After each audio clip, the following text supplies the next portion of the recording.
Ma'asyiral muslimin rahimakumullah, setelah tahun ke-10 itu mulailah dakwah keluar kota. Kalau sebelumnya dakwah itu cuma di dalam kota, setelah tahun ke-10 dakwah keluar kota. Kemana Nabi SAW? Ke Taif. Berangkat ke Taif karena penduduk Mekah sudah tidak menerima keberadaan Nabi SAW. Ini setelah menikah dengan Saudah. Disebut oleh para ulama, Nabi berangkat ke Taif itu pada bulan Syawal.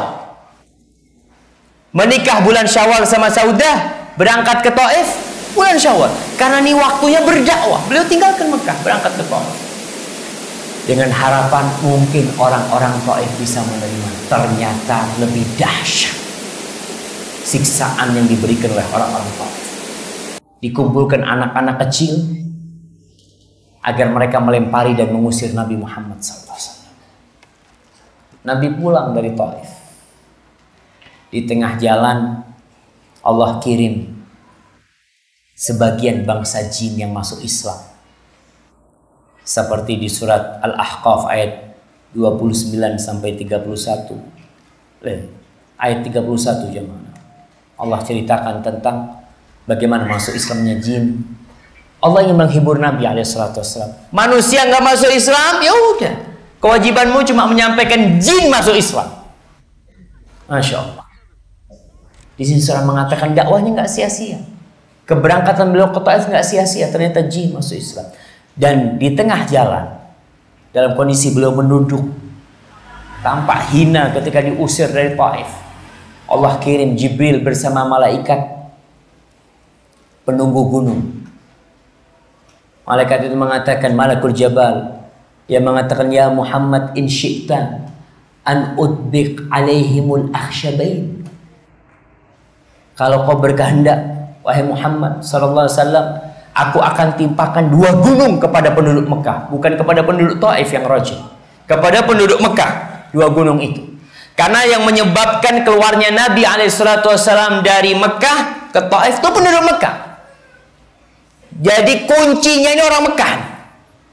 Kata malaikat, kalau kau berkehendak, aku akan timpakan 2 gunung. Sebagian mengatakan 2 gunung itu adalah Jabal Abi Qubais dan Jabal Qu'aiqa'an yang ada di dekat Safa dan Marwah. Apa kata Rasulullah SAW? Allahu Akbar. Kita lihat bagaimana kesabaran Nabi. Udah disiksa sama kaumnya, udah diusir, bahkan sebagian sahabatnya dibantai, beliau masih optimis. Aku mengharap Allah keluarkan dari anak keturunan mereka yang menyembah Allah. Karena tujuannya ini bukan balas dendam lah.